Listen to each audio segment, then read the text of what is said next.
आहे लबाड लांडगा. एका जंगलात एक झोपडी होती. तिथे 7 पिल्ले आणि एक बकरी होती. ती आई गवत आणि अन्न आणायला बाहेर जात होती. तेव्हा त्यांची पिल्लं घरीच राहत होती आणि त्या जंगलात लांडगे राहत होते. म्हणून त्यांची आई त्या पिल्लांना कायम सावध राहून सांगत होती. एके दिवशी ती आई गवत आणि अन्न आणायला बाहेर जात होती. तेव्हा ते पिल्लं एकटेच होते घरी आणि तेव्हा बकरीला कळालं तिचा डोळा तिच्या पिल्लांवर आहे. ते लांडगा खिडकीतून ऐकत होता त्यांनी काय सांगताय. मग बकरी म्हणत होती हे बघा मुलांनो, मी बाहेर चाललीये. कोणीही अनोळखी आला तर दार उघडू नका, ठीक आहे. मग पिल्लं म्हणाले बर ठीक आहे, आम्हाला कळलं. मग आई जाते बाहेर आणि पिल्लं घरात एकटीच असतात. मग लबाड लांडगा येतो. मग तो म्हणतो हा आता ह्यांचं गुपित मला कळलंय. मग लांडगा येतो आणि दरवाजा ठकठक करतो. मग गाणं म्हणायला सुरुवात करतो. दार उघडा बाळांनो, तुमची आई आली, तुमच्यासाठी छान खाऊ घेऊन आली. मग ते लहान पिल्लू म्हणतं चला आई आलीये, आईने रुचकर जेवण आणलं असेल खायला, चला दार उघडूया. मग मोठा पिल्लू म्हणाला दार उघडू नका, आपली आई आली नाहीये. हा तर एका बेडकासारखा आवाज आहे. आपल्या आईचा आवाज तर गोड आहे. मग तो मोठा पिल्लू म्हणाला तू आमची आई नाहीयेस. आमच्या आईचा आवाज तर गोड आहे आणि तुझा आवाज तर एका मेंढ्यासारखा आहे. मग लांडगा वैतागला.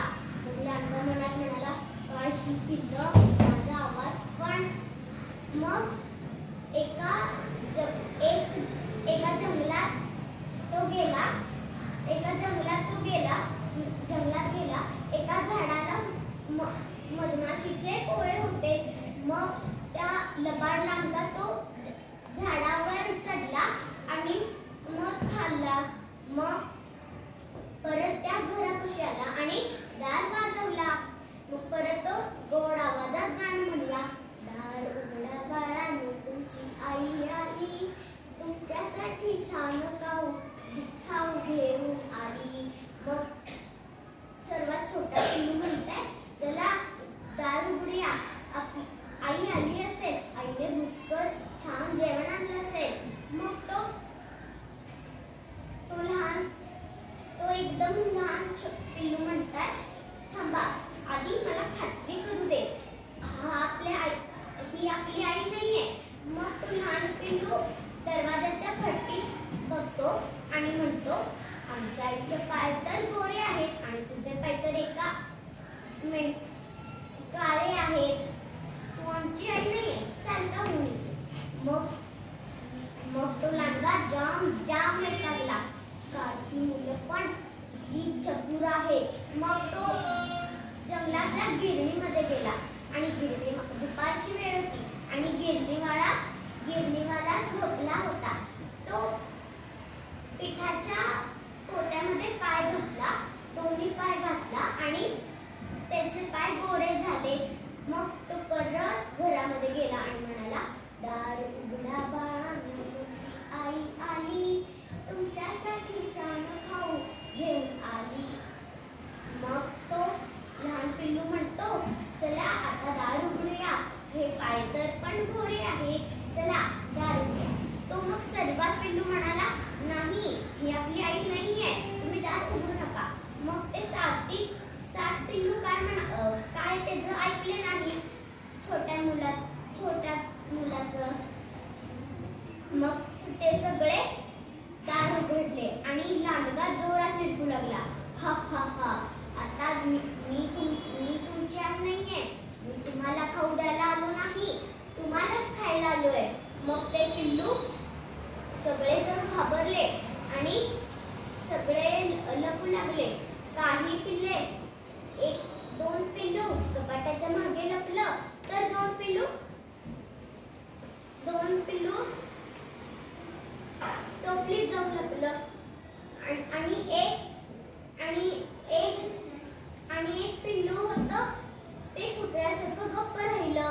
मग लांडगा एक एक एक एक करून सगळ्या पिल्लांना शोधून एका पोत्यात घातला. मग तो मस्तपणे निघाला पोत घेऊन. तो म्हणाला, छोटी छोटी गोडी गोडी पिल्लं, आता माझी मेहरबानीच आहे. आता मी घरी जातो आणि खातो. मग सर्वात लहान पिल्लू पोत्यात लपलेलं असतं. मग त्याची आई येते आणि मग त्याची थोड्या वेळाने आई येते आणि म्हणते की काय सगळं घर अस्ताव्यस्त पडलेलं असतंय आणि एक पिल्लू चुलीत लपून बसलेलं असतंय. मग चुलीत लपून बसलेलं असतं. मग त्याची आई येते आणि ते पिल्लू रडत सांगते,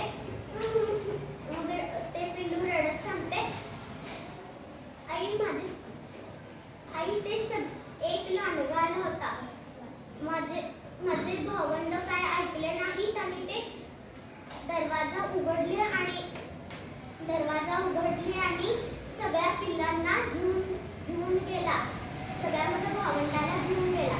मग ती बकरी म्हणजे आई रागाने लहान होते आणि ती आई म्हणते की चल आता मी त्या लांडग्याला बघतेच.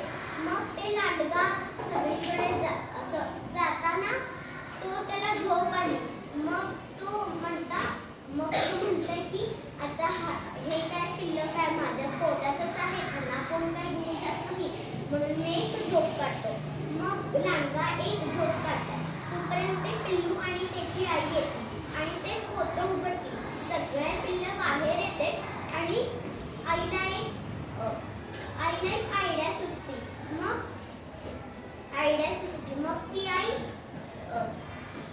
त्या पिल्लांना सगळ्या बाहेर काढते आणि दगड घेते आणि त्या पोत्यात दगड टाकते. मग त्या पोत्यात सगळे पिल्लू एका पिल्लूचं बघून सगळे पिल्लू दगड टाकतात. मग दगड टाकल्याने मग गाठ बांधते. दगड टाकलं की मग लांडग्याला झोप येते. अरे बापरे, आता खूपच उशीर झाला, चला आता घरी जातो आणि ह्या पिल्लांना खातो. मग तो घरी जात असताना ते पोतं त्याला जड वाटलं. मग त्याच्या समोरच एक नदी असते आणि मध्ये पण चिखल असतो. मग तो एक पाऊल पुढे टाकला. थोड्याच दूरवर नदी होती. मग तो चिखलवर पाय ठेवला. चिखलवर पाय